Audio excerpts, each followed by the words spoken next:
uste dut garrantzi oso importantea dauka.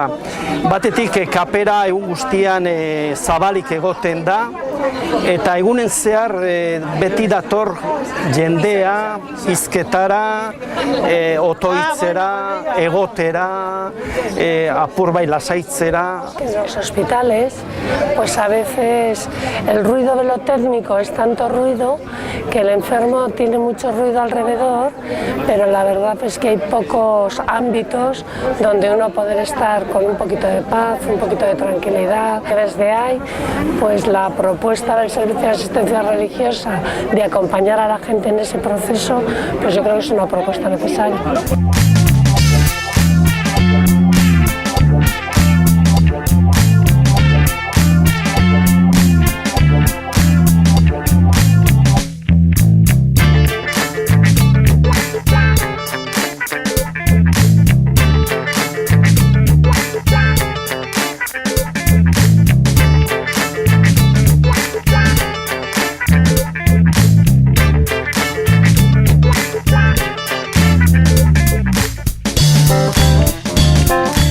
Escucharse a sí mismo, como dice San Agustín, a ese maestro más interior que a mí mismo, pero con esa dimensión que me parece tan importante como la primera, para dar, ¿no?